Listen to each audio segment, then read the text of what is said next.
Saludos y bendiciones. Para mí es un privilegio estar con ustedes una vez más con el propósito de continuar estudiando esta serie de lecciones basada en el libro de Éxodo.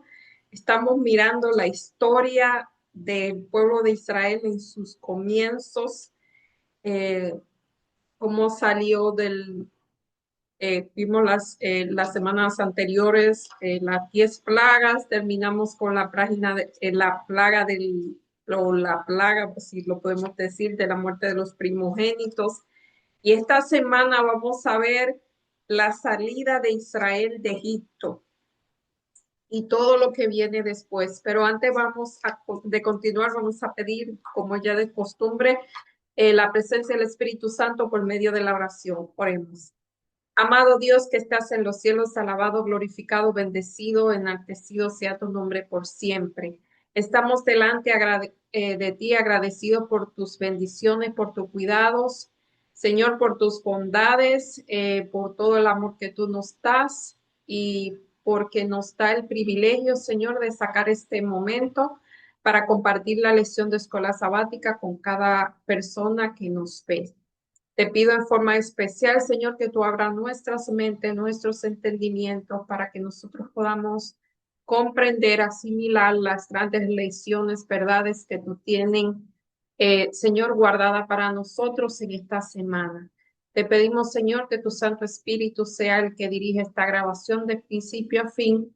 Y te pido en forma muy especial por cada persona que nos ve, Señor, que si tienen alguna situación de cualquier índole, Señor, que sea resuelta por ti, de acuerdo a tus riquezas y a tu divina sabiduría. Todo te lo pedimos en el nombre y por los méritos de Jesús. Amén. Y la lección de esta semana se titula A través del Mar Rojo. Este episodio de la Biblia es muy conocido. Así que vamos a ver eh, esta lección desde el punto de vista de este escritor. Y el versículo para memorizar se encuentra en el libro de Éxodo, capítulo 14, los versos 13 al 14, y dice, pero Moisés dijo al pueblo, no teman, manténganse tranquilos y verán la salvación que el Señor les dará hoy. Porque esos egipcios que hoy ven, nunca más lo verán. El Señor peleará por ustedes, estén tranquilos. Eh, Esto es ya cuando ellos están frente al Mar Rojo, así que vamos a ver la explicación de este versículo más adelante. Pero en la introducción vamos a ver esta historia del cruce del Mar Rojo, quizás es una de las historias más dramáticas y gloriosas de toda la Biblia o del Antiguo Testamento. Este acontecimiento es el modelo divino de cómo Dios derrotó a los enemigos hebreos que ellos persistían en perseguir al pueblo de Dios y cómo Dios, o sea, hizo un milagro increíble y cómo Dios, o sea, libera al pueblo y todos los cuidados que tiene, cómo desde el punto de vista humano, el pueblo de Israel estaba, como decimos, entre la espada y la pared, y cómo en el momento más desesperante, eh, Dios pues hace un milagro que es un milagro muy grande. Y aquí lo está comparando con lo que ocurre con nosotros y el pecado. Estamos en una situación desesperada, necesitamos pues que Dios intervenga dramáticamente, así como lo hizo en el Éxodo y la cruz de Cristo y lo que hizo por nosotros.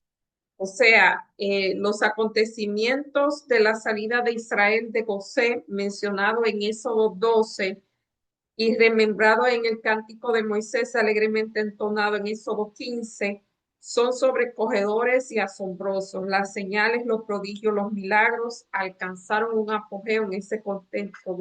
Vemos que la liberación del pueblo de Israel de Egipto estuvo formado de eventos sobrenaturales y el último de ellos es pues ese evento tan crucial en el último momento, como Dios pues abre la puerta, divide el mar rojo.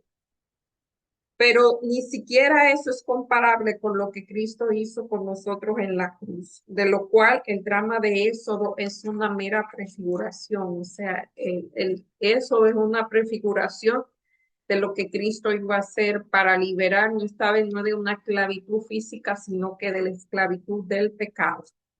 Y en la parte del domingo, el título de la lección fue algo que dijo el faraón: vayan y adoren al Señor.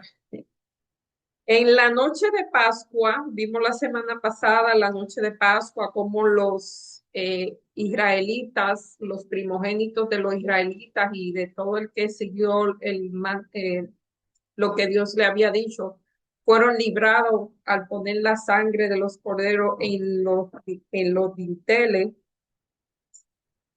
Y nadie escapó debido a su posición, no fue por la educación, no fue por su posición, no fue porque eran israelitas, no fue por su género, no fue por sus obras, todo fue liberado, ellos fueron liberados por la sangre que habían puesto en el dintel, que figuraba, era una prefigura de la sangre de Cristo en la cruz del Calvario. Yo dije una historia la semana pasada sacada de un libro que habla de esa historia de dos muchachos que uno era el chico ejemplar, el chico modelo y como que el padre se descuidó porque el muchacho era tan bueno después no había nada que hacer. Esta historia es una analogía, necesariamente eso no ocurrió. Y había este muchacho que era un poquito travieso y entonces el papá rápido puso la sangre porque dijo, bueno, este me lo, lo van a matar. Así que uno puso la sangre y era ejemplar y otro no puso la sangre y la noche de esa noche el que murió fue el que era travieso, porque el ángel no miraba el que estaba dentro, lo que él miraba era la sangre.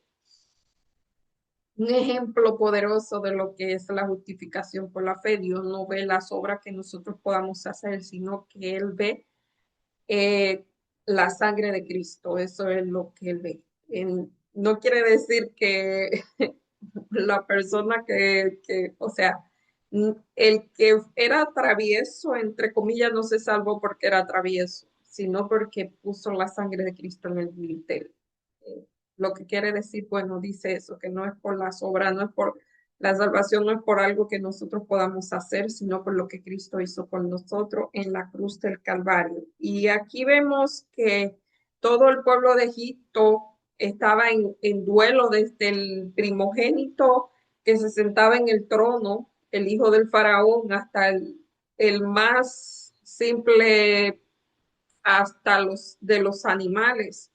Y en medio de ese dolor es que Faraón le dice, le dice a Abraham, perdón, a Moisés, que se vayan.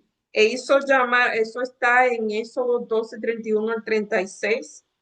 E hizo llamar a Moisés y a Aarón de noche y le dijo: salid en medio de mi pueblo vosotros y los hijos de Israel, y servir a Jehová como habéis dicho. Tomad también vuestras ovejas y vuestras vacas y todo lo que ellos tenían, como lo había dicho. Y los egipcios querían que los israelitas salieran y le daban todo, porque decían, todos somos muertos. O sea, ellos temieron al pueblo de Israel. Y llevó al pueblo su masa antes que se leudase, sus masas envueltas en sus sábanas sobre los hombros. E hicieron los hijos de Israel conforme a lo que Dios le había dicho a través de Moisés, pidiendo de los egipcios alhajas de plata, de oro y vestidos. Y Jehová dio gracias al pueblo, y Jehová dio gracias al pueblo delante de los egipcios y le dieron cuanto pedían y así se despojaron los egipcios. O sea que Dios puso gracia a los ojos, en los ojos de los egipcios y le dieron un montón de cosas al pueblo de Israel. Le pagaron por todo el tiempo que ellos habían estado trabajando como esclavos. Y aquí dice que cuál interesante es la petición de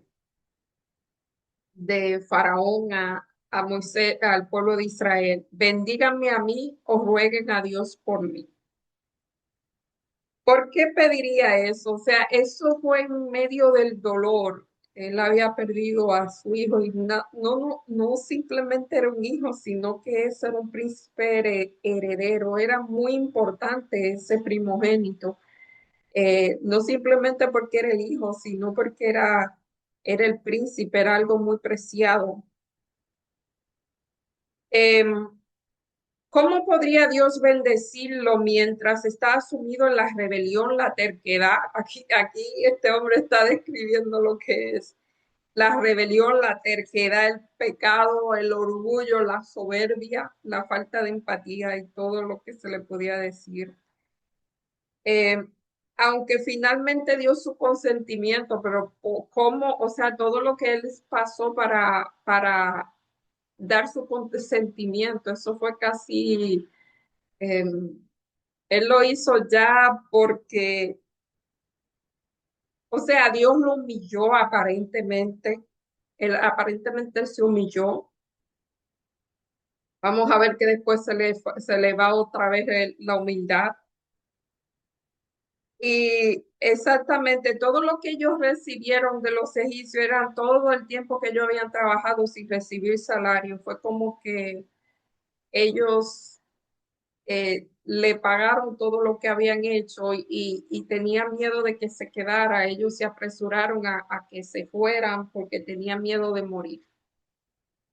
Así termina la historia, la terquedad de este, bueno, todavía no termina porque él va a seguir. Eh, este tipo de personas es así grande.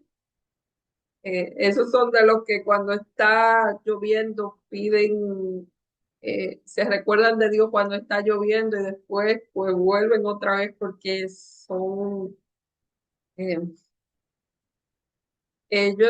yo conozco ese tipo de personalidad. Son así, son bastante fuertes. Porque realmente no se arrepienten, ellos realmente solamente cambian de conducta exteriormente. En la parte del lunes, la consagración del primogénito. El tiempo prometido de la redención, de la liberación, está a punto de llegar. O sea, Dios le había dicho a Abraham, le había dicho a los patriarcas que ellos iban a estar en Egipto por cierto tiempo, pero que iba a llegar un momento en que ellos iban a salir y ya el tiempo se había cumplido. No bastaba con creer, debían actuar en consecuencia. Dios le había dicho que tenían que hacer, ahora tenían que hacerlo por fe. Aquí entra la fe. Aunque en contexto totalmente diferente de aquel que Santiago estaba escribiendo, el principio destacado es en ambos casos el mismo. ¿Quieres saber, hombre vano, que la fe sin obra es muerta? O sea, si tú tienes que fe, tú tienes fe, tienes que actuar en consecuencia, sea que sea lo que tú estás creyendo. En Éxodo 13:1 al 16 dice, los primogénitos israelitas fueron perdonados por la gracia de Dios durante la última plaga. No fue porque eran israelitas, sino porque ellos obedecieron el mandato que Dios le había dado de poner la sangre.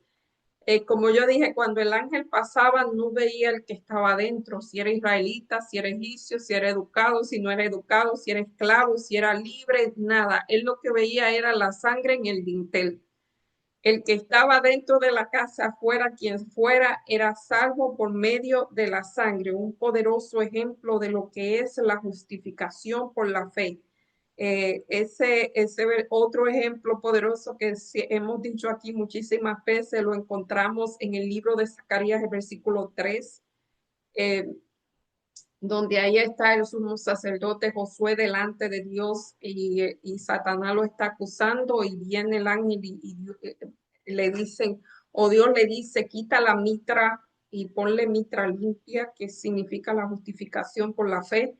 Vemos otro ejemplo de justificación por la fe cuando Adán y Eva pecaron y se pusieron hojas de higuera, vino Dios, mató un corderito, le quitó la hoja de higuera que representaban sus obras y le puso la piel del corderito que significaba lo que Dios podía hacer por ellos. Y así vemos un montón de ejemplos en Zacarías también, perdón, en Isaías, me parece el capítulo 2 o 3, hay otro ejemplo de lo que es la justificación por la fe. Y este ejemplo es increíblemente poderoso. La sangre fue lo que salvó a los primogénitos. Pudiera ser que algún egipcio obedeciera también y fueron salvados por la sangre. Dice, Moisés dijo al pueblo, tened memoria de este día en el cual había salido de Egipto de la casa de servidumbre, pues Jehová nos ha sacado de aquí con mano fuerte, por tanto no comeréis leudado. Vosotros salí hoy en el mes de Abib, que es el mes el 3 marzo, y cuando Jehová te hubiese metido en la tierra del Cananeo y del Eteo, del Amorreo, del Ebeo y del Jebuseo, la cual juró a vuestros padres que le daría, y que mana, leche y miel, hará esta celebración en este mes. 7 días comerás pan sin leudar, y el séptimo día será fiesta a Jehová. Porque los 7 días se comerán los panes sin levadura, y no se verá contigo nada leudado, levadura en todo territorio. Y lo contarás en aquel día a tu hijo diciendo, se hace esto con motivo de lo que Jehová hizo conmigo cuando me sacó de Egipto. O sea, que esa tradición o esa conmemoración de lo que Dios había hecho por el pueblo se iba a pasar de generación en generación y iba a ser recordado. Y dice, dedicará a Jehová todo aquel que habiere matriz, y asimismo todo primer nacido de los animales, o sea, el primogénito iba a ser dedicado a Jehová, porque era la primicia, era lo primero. Y aquí dice que también vemos, aunque claramente ahí vemos la historia de la redención en la Pascua, esa es la historia de la redención, eso era lo que ellos iban a recordar, que ellos fueron redimidos de la muerte por esa sangre de los corderos que representaba la sangre de Jesús. O sea, eso era una promesa de lo que iba a pasar. Dios dio a los hebreos cierta norma de cómo debían presentar la ofrenda correspondiente a la celebración de la liberación de la esclavitud en Egipto. Los animales debían ser sacrificados, pero los hijos debían ser redimidos. Así fue que pasó. Y aquí vemos, ya el pueblo de Israel sale con todo el botín de guerra, vamos a decir, ellos estaban y tenían en guerra y no fueron a guerra, pero le dieron el botín como cuando iban a la guerra, le dieron el botín. Y dice que había una columna de fuego por la noche y una nube que lo guiaba. eh, y esta nube guía, eh, dice que en armonía en las instrucciones dadas por Dios a Moisés, los redimidos, los israelitas salieron de Egipto como un ejército bien organizado. Y los términos hebreos de Sabá y Mahané, traducidos como ejércitos, escuadrones, campamento y hueste, atestiguan esa descripción. Compara con Éxodo 13:18. Esta gente tenía un orden increíble, cómo Dios lo organizó. Mas hizo Dios que el pueblo rodease por el camino del desierto del Mar Rojo, y sabiendo los israelitas de Israel, y estaban armados.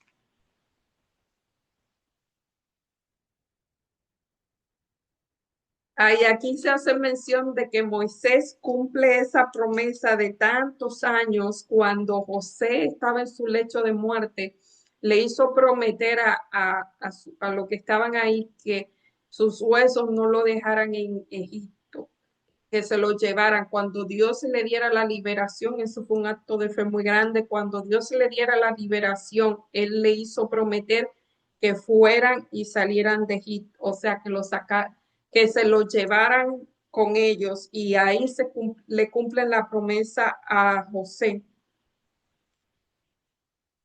Y aquí dice que, o sea, para que fueran sepultados en Siquem con su padre.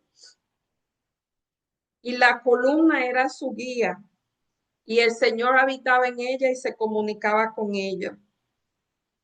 El faraón reveló ahora los verdaderos motivos de su corazón. No estaba convertido y nunca fue convertido. Yo le digo, este tipo de personas no se convierten, este tipo de personas, eh, ellos cambian su exterior, pero no cambian el interior, no se arrepiente. Realmente lo que él estaba era dolido por lo que había pasado, tenía miedo. Y cuando él vio que los israelitas se habían ido, él pensó en lo que había hecho y otra vez esa dureza del corazón volvió y dijo,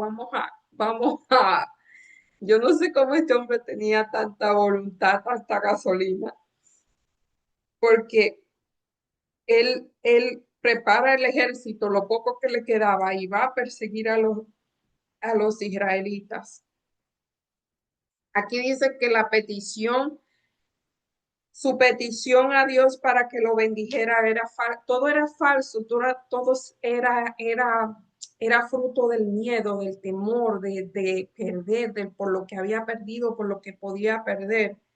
Yo no sé si este hombre tenía rasgo fuerte narcisista, porque esta gente son así.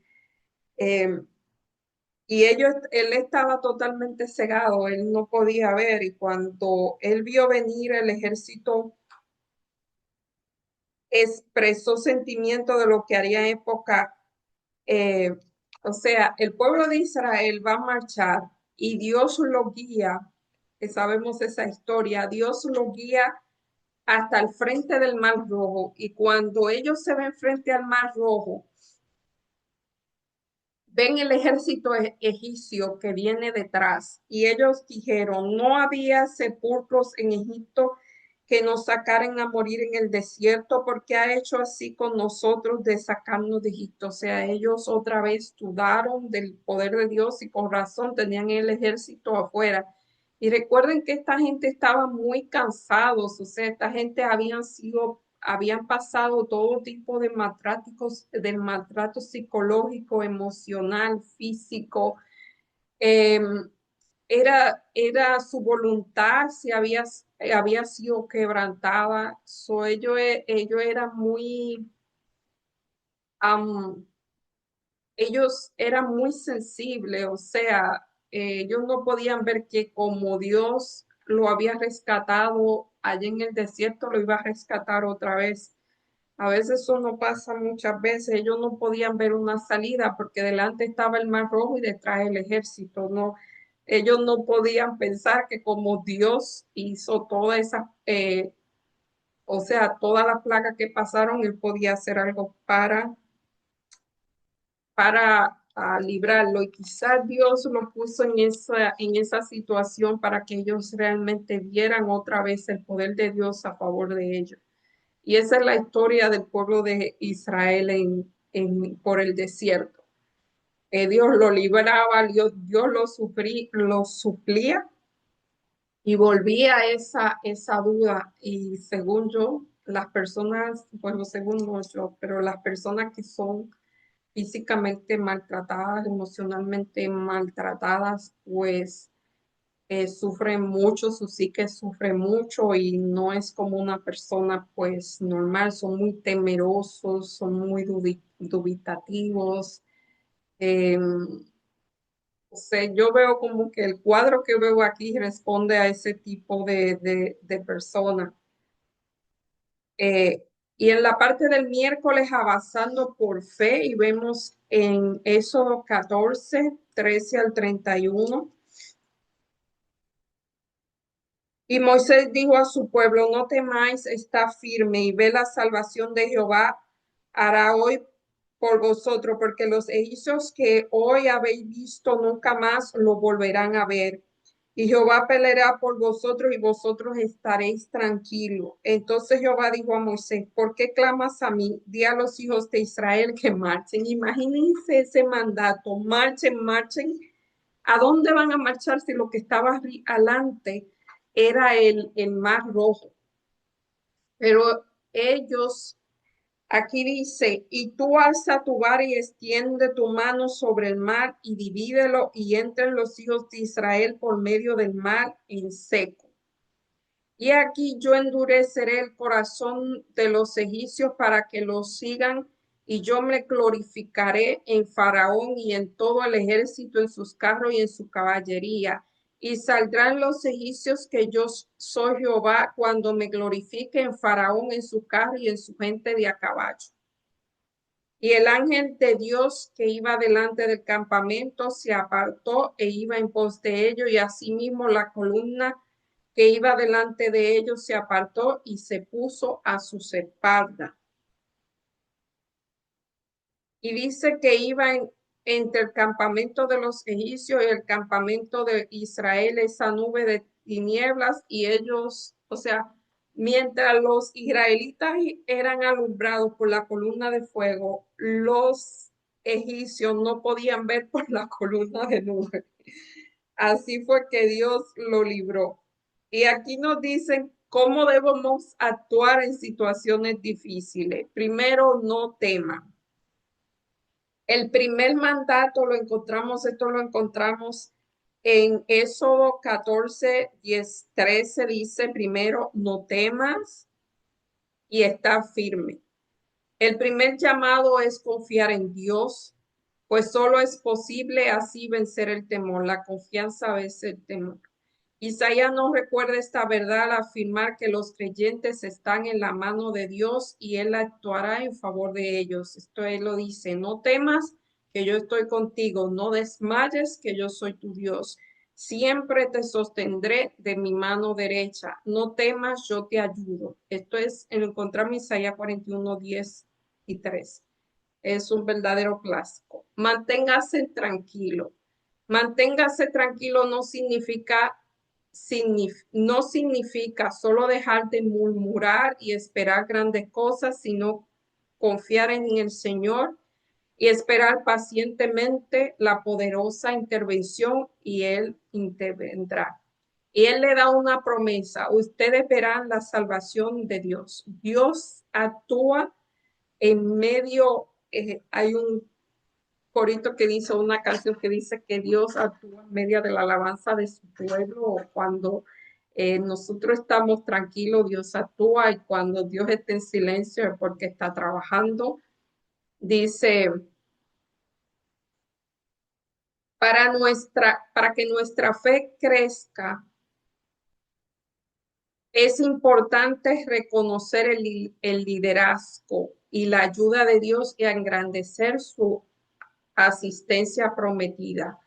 Ver significa abrir los ojos, y no son los ojos de aquí, esos no son los ojos, sino ver es los ojos de la fe, porque a veces con los ojos no se está mirando nada, pero hay que ver con los ojos de la fe, porque la incredulidad es ciega, y esperar en que solo Dios puede dar la victoria.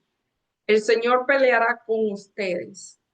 Eso indica que Dios luchará personalmente por su pueblo.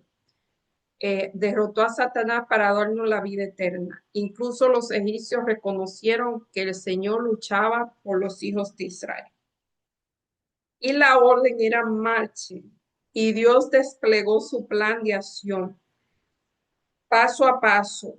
El ángel de Dios y la columna se desplazaron de parte del campamento y detrás de ellos protegiéndolo de Israel. O sea que, y vino un viento fuerte y dice que dividió el mar en dos, y ellos pudieron, casi 2 millones de personas, pasar en seco. Y cuando el último de ellos hubo pasado, los egipcios comenzaron a entrar y el mar volvió a su lugar y fueron ahogados. ¿Saben? Yo hace mucho vi un documental y se encontraron todavía enterrados en el mar, se encontraron lo que parecía ruedas de carros de ese tiempo o sea, era vestigio de lo que, de todavía los carros de los egipcios, se encontraron partes, eso hace muchos años yo lo vi. Y en la parte del jueves, el canto de Moisés y de María. Cuando todo el ejército fue derrotado, es en el capítulo 15, estos dos hermanos compusieron una canción dándole gracias a Dios por lo que había hecho. Y dice, entonces cantó Moisés y los hijos de Israel este cántico a Jehová. Cantaré yo a Jehová porque se ha manifestado grandemente. Ha echado en el mar el caballo y al jinete. Jehová es mi fortaleza y mi cántico, ha sido mi salvación, este es mi Dios y lo alabaré, Dios de mi Padre, y lo enalteceré. Jehová es varón de guerra, Jehová es su nombre, echó al mar los carros del faraón y los ejércitos, y sus capitanes fueron hundidos en el mar rojo. Y así siguen, les invito a leer estos versículos hasta el 21, donde ellos cantan describiendo todo lo que pasó, cómo Dios lo liberó de sus enemigos, como todos perecieron en el mar rojo. El cántico de Moisés habla de quién es Dios y lo que él hace. El Señor es exaltado, alabado, admirado por su extraordinaria obra hacia su pueblo, y la gratitud y la adoración son el resultado natural de la bondad de Dios. Y Moisés predice que Dios establecerá el santuario en el monte de su heredad, en referencia a Sión y el templo de Jerusalén. En el Apocalipsis 15, 2 al 4, los redimidos cantan el cántico de Moisés y del Cordero. ¿Puede imaginar cómo va a sonar esa alabanza? Grandes y maravillosas son sus obras y justos son sus juicios. Y todas las naciones vendrán y adorarán porque tus actos de justicia han quedado manifiesto, es decir, los juicios de Dios. Eh, o sea que al final de los tiempos, cuando Cristo regrese, como esto es una prefigura de lo que va a pasar, asimismo, cuando Dios libere a sus hijos de la esclavitud del pecado y lo lleve a la tierra prometida, ahora la patria celestial, se va a cantar ahora el cántico de Moisés y del Cordero. Se va a volver a repetir. Y ya en la parte del viernes, para resumir, Dios estaba con los israelitas a pesar de su escasa fe. Deseaba instruirlo y guiarlo a fin de que pensara y se comportaran como su pueblo elegido. Dios lo guió pacientemente, lo dirigió en un lugar donde encontraría menos desafíos. Él no lo llevó por la parte más rápida porque se iban a encontrar con las naciones enemigas, iban a tener guerra, sino que lo llevó por el desierto que iba a ser más tranquilo. Los israelitas estaban pobremente preparados para un encuentro con ese pueblo poderoso y belicoso. Tenía un conocimiento muy limitado de Dios y poca fe en Dios. O sea, Dios en el desierto capacitó a los israelitas. El desierto no fue o sea, no fue simplemente para caminar por ahí, sino que el desierto fue la escuela, porque los israelitas, vuelvo y digo, eran un grupo de esclavos y ellos necesitaban ser capacitados, preparados.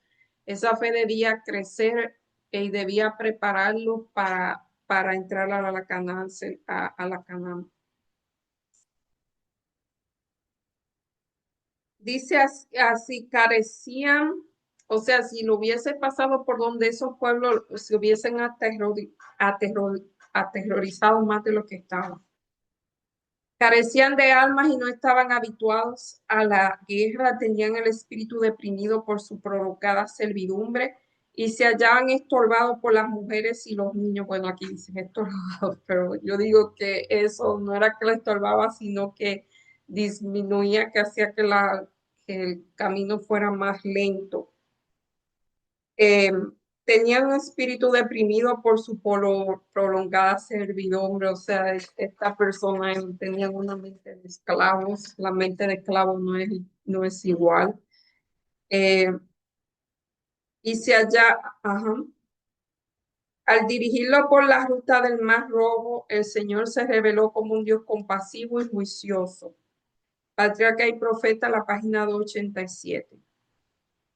Acerca del cántico de Moisés, el comentario bíblico Andrews dice lo siguiente: la certeza de este acto redentor de Dios en la historia nos asegura que nada tenemos que temer al futuro, al menos que olvidemos cómo Dios nos ha dirigido en el pasado. El pasado nos ayuda a comprender el futuro.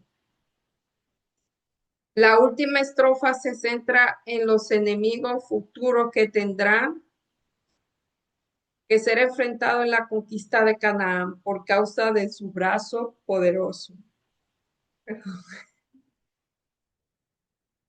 Por el brazo poderoso de Dios, enmudecería como una piedra.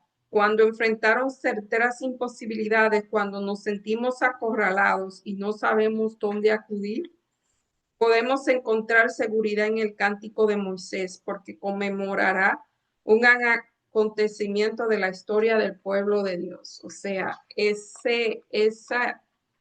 esos episodios que vivió Moisés y el pueblo de Israel nos ayudan en nuestro caminar por este mundo, porque es parecido. El Señor nos libra de la esclavitud del pecado y nos hace caminar por el desierto para prepararnos para la Canaán celestial. Esto es una imagen realmente. Por eso es tan importante eh, estos episodios de la vida de Moisés y el pueblo de Israel. Bueno, yo les invito como siempre a seguir estudiando, no solamente la lección solamente es una guía. Estudien la Biblia, lean las Sagradas Escrituras, porque la ayudará a comprender. eh, y espero que en cada situación o circunstancia por la cual usted esté pasando pueda aplicar las enseñanzas que nos dejan cada semana estas lecciones y estos personajes. Eh, Así que antes de despedirnos, oremos. Amado Dios, gracias por tus bondades, gracias por tu cuidado y gracias, Señor, porque al igual que Moisés o al igual que el pueblo de Israel, durante su pasar o durante por su salida de Egipto, Señor, tú prometes cuidarnos, protegernos, sustentarnos, darnos todas las cosas que nosotros necesitamos. Solo necesitamos tener fe, Señor, y actuar en consecuencia. Así que te pedimos que tú nos ayudes, aumente cada día nuestra fe para que podamos, Señor, confiar en que tus propósitos siempre son los mejores para nuestras vidas. Eh, Ayúdanos a escondernos detrás de tu cruz, Señor. eh, Ayúdanos a depender de ti. Y Señor, te pido por cada persona que nos ve otra vez y por situaciones que quizás estén pasando, tú sabes cuáles son, que ellos puedan ver tu mano en cada paso que den en su vida, no solamente esta semana, sino siempre. Te lo pedimos en el nombre y por los méritos de Jesús. Amén. Bye, hasta la próxima semana, si Dios así lo permite. Bendiciones.